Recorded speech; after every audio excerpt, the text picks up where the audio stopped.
Vamos lá? Ó, e essa definição de complexos, né, a gente fez uma definição completamente sobre combinação linear mesmo, né? A combinação linear de elementos reais em que i ao quadrado é menos 1, tá? A gente não vai se preocupar muito em tentar formalizar o que é complexos agora e tal, a gente vai trabalhar isso mais tarde, tranquilo? Agora que você está falando, Pega o controle. Fala. eu ia perguntar se você não leu ainda o livro do Vitor Geraldo e da Letícia Rangel, que vai contribuir bastante para essa aula. Acho que é... Você lembra o nome? Números naturais, números inteiros. É da coleção Matemática do Ensino. Caraca, eu Acho tenho que esse livro em livro casa. elementar para professor de matemática, alguma livro. Não, eu tenho esse livro em casa, eu devo ter lido no mestrado, mas, gente, faz 20 anos já. É muito incrível. Ai, morreu de novo o E ar-condicionado. as discussões que a gente está fazendo aqui, eles fazem lá também, com essa abordagem mais para licenciatura também. Então, acho que pode ter bastante coisa a agregar. Eu posso estar gravando, mas whatever. Na verdade, essa discussão que a gente está tendo nesse curso, ela nasceu num boteco. Porque as melhores coisas aparecem no churrasco ou num boteco. Ou no churrasco ou num boteco. São os lugares onde a vida acontece, assim, né? A gente estava num boteco em Manaus, no ano passado, no Enem. E a gente discutiu sobre a necessidade de ter livros e ter materiais pedagógicos pensados na licenciatura para disciplinas duras, como álgebra, análise e tal, né? E o Vitor estava nesse boteco, assim, né? Eu estou expondo o Vitor, coitado, a gente bebeu bastante nesse dia. Mas foi uma coisa que ele falou, foi justamente esse exemplo, né? Que tinha essa coleção de livros pensando para a licenciatura a partir desses negócios. Então, assim, mesmo eu não lembrando mais desse livro que eu li faz quase 20 anos já, ele foi uma inspiração importante para a gente poder começar esse projeto, tá bom? Beleza? Então é isso, podemos continuar? Aí, da próxima vez, a gente faz uma pausa maior, pode ser? Eu juro. Bom, tem um monte de exercícios aqui, ó, vários, está na seção 1.2.2, na página 23. E eu acho legal, assim, particularmente, deixando a modéstia de lado um pouquinho, que, assim, tem exercícios que eu digo que são identidades e tal, e aí tem exercícios que têm afirmações que são verdadeiras e afirmações que são falsas, e vocês têm que decidir quais são verdadeiras e quais são falsas, tá? Então, tem vários, assim, são vários exercícios, eu queria que vocês tentassem fazer, até tentassem fazer, assim, no sentido de que talvez eu tenha colocado alguma coisa que seja impossível, que esteja errado também, né? É possível, tá? A gente está criando as coisas aqui, então tem muita coisa que precisa mudar mesmo, tá bom? Beleza, todo mundo entendeu? Tá tranquilo? Tá favorável? Tá. Professor, a gente está conversando sobre... Pega com o negócio. Vai.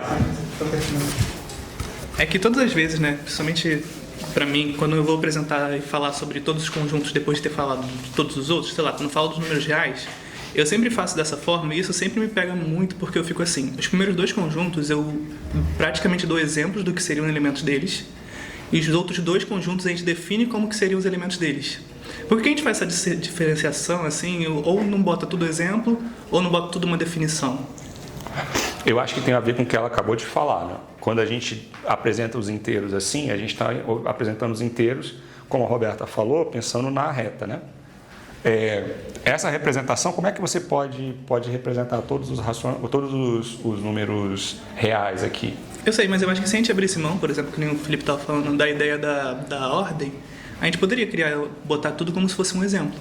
Se a gente ignorasse que a gente quer botar as coisas em ordem, né? Não precisaria botar os buracos que tem entre os números, necessariamente. Mas assim, como é que... O que dá pra fazer é você escolher alguns e botar 3 pontinhos entre quaisquer dois elementos. Aí fica... Mas mesmo Mas assim... apaga todos os outros, né? Porque o aluno pode pensar que só existem esses. Eu acho que o problema é a arbitrariedade. Você está definindo um conjunto a partir de exemplos, tipo... Não, fala aí. Não, fala. Fala. Eu tô tentando entender a discussão. Fala. Ah, tá. Pensando no que o Elton está falando, uma possível representação, não sei se é boa ou ruim, é você listar alguns exemplos e você botar 3 pontinhos, né, reticências entre quaisquer dois elementos. Do racional, por exemplo. Não, tá. Mas assim, eu penso Os reais, por exemplo. Como é que você vai apresentar? Você vai apresentar você vai colocar o pi, o e e... Cairia nessa limitação. Não, eu acho que é isso. Eu acho que isso é um problema pedagógico ruim mesmo, porque você falou, tipo, não sei se é bom ou ruim, eu acho que é ruim, porque você está definindo um objeto a partir de exemplos, você está, sei lá, por exemplo, quando você faz assim com os naturais inteiros, você está assumindo uma regularidade. Nos racionais e nos reais você já não sabe que regularidade é essa, né? Então, eu acho que fica uma arbitrariedade muito grande, né? Mas então, a maneira da gente resolver isso seria escrever todos com sentenças, talvez? Porque eu posso escrever outras maneiras dos inteiros, né? Porque tem aquela coisa, né? Todo natural tem um sucessor. E aí, por isso que a gente escreve 0, 1, 2, 3. Aí, os inteiros, você está adicionando os opostos. Então, por isso que a gente tem o 0, 1, 2 e o 3, você tem todos os opostos. O que já não vai ter isso porque você tem as equivalências. Então, se você arbitrária 1 sobre 2, por que é 1 sobre 2 e não 5 sobre 10? Por que tem que ser esse? E aí eu acho que para não criar essa confusão, esse caos, é melhor definir que é para todo P e Q que obedece uma certa regra. Assim como todos antes tinham uma regra, só que a gente omite essas regras, né? Aí a gente apresenta e é desse jeito, né? Porque a gente vai ensinar reta numérica e aí é muito mais conveniente para a criança pensar que a reta, ela é a reta a partir dos naturais. E aí o que ela falou, que essas representações, eu poderia botar um 0, 1, 2, 3 e não colocar numa reta. Né? Porque 0, 1, 2 e 3 são quaisquer outras coisas. Né? Até porque na educação básica, por mais que os livros didáticos... Vai, fala. Até porque na educação básica, por mais que os livros didáticos eles tenham também essas definições para os números racionais, os irracionais e os reais, o foco é mais na escrita. No fundo, as crianças não ligam muito para essa definição de que os racionais são números P sobre Q, de forma que P pertence aos inteiros e Q pertence... A gente perde o aluno se começa a definir assim, né? A gente começa a definir os racionais como números que nós podemos escrever na forma de fração e os irracionais como números que não podemos escrever na forma de fração. E é a partir dessa definição que a gente começa a dizer quais são e quais não são racionais ou irracionais, né? Então, essa definição, apesar da gente estar conversando e ser uma conversa muito boa, acaba que na educação básica... Esse tipo de representação, meu ponto de vista, não é interessante para um aluno. Acho que o interessante para o aluno é definir que os números racionais são escritos na forma de fração. Que números são esses? Exemplos. E aí discriminar lá os exemplos, sabe? Mano, perdão, desculpa. Tudo bem. Não, é porque assim, eu acho que não é essa a definição, porque a definição é aquela ali mesmo, porque não é só escrever na forma de fração. Por exemplo, você pode escrever raiz de 2 sobre 4, e não é racional. Então tem que ser, e tem que a gente fortalecer, que é com P e Q inteiros, né? E Q é diferente de 0, não apenas só escrever na forma de fração. Então tem que ser essa aí mesmo. Não, mas a minha questão não é só... Concordo com o que você falou, definir o que são os inteiros, a partir dos inteiros definir os racionais. Concordo sobre essa questão do uso de raiz de 2, que é irracional, né? Mas até mesmo... Eu ainda acho essa representação, assim, na educação básica necessária de mostrar, mas acaba que durante as aulas não é o foco, entende? Acaba que na hora de focar, a gente acaba focando nos exemplos. É esse o meu ponto. Mas assim, eu queria que a gente pensasse nesse curso de álgebra. Essa maneira como está aqui, isso faz sentido? Sim. Eu não sei, eu tô começando a ter dúvida. É verdade, por isso que eu queria que a gente discutisse nesse ponto. Desculpa. Não, só queria acrescentar que eu acho que a reflexão da Marcela dialoga um pouco com o que eu penso também, porque como professores de matemática da educação básica, nem todos os professores de matemática são da educação básica. Então, se a gente está numa turma de mestrado, numa turma de graduação, eu acho que é isso.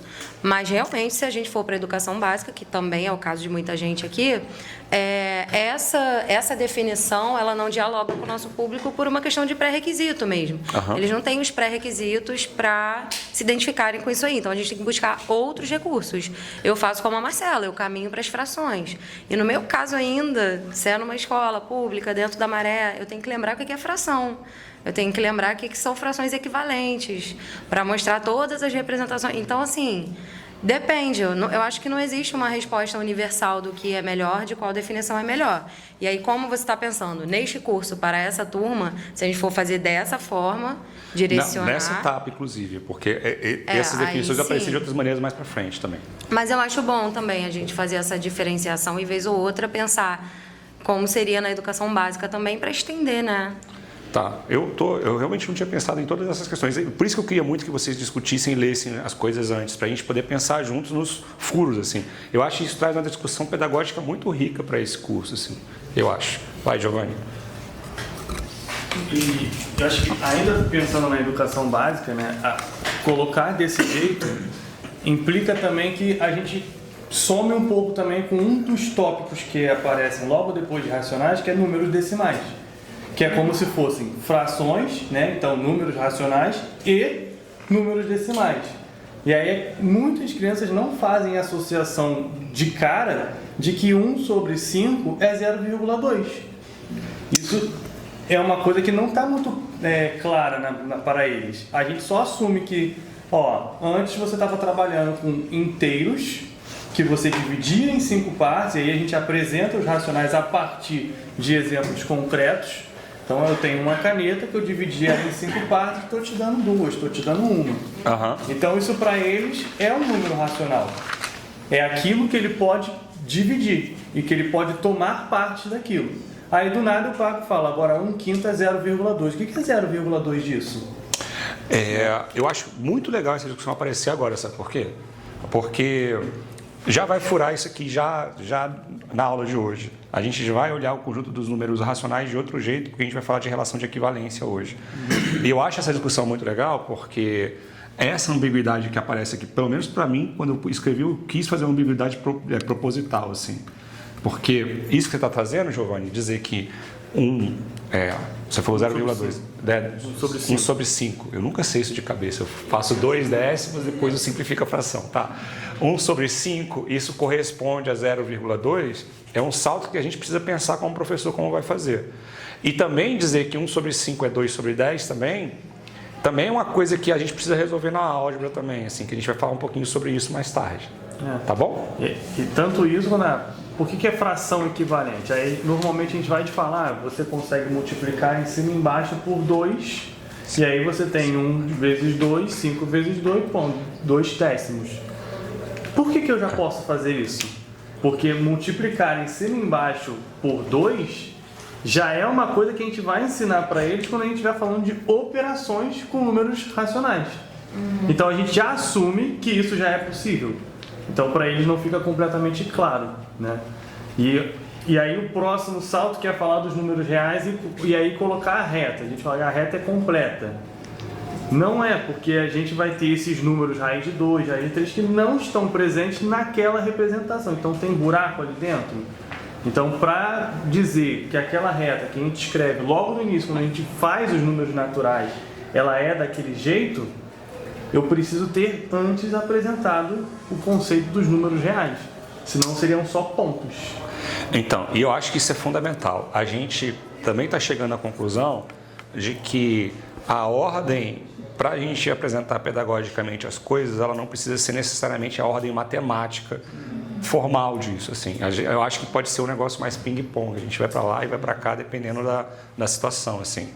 Então, eu acho que talvez essa abordagem, essa proposição dessa abordagem, de começar com uma definição, com definições ingênuas, assim, e escrita de uma maneira um pouco mais informal, pode ajudar a aprofundar essa discussão depois.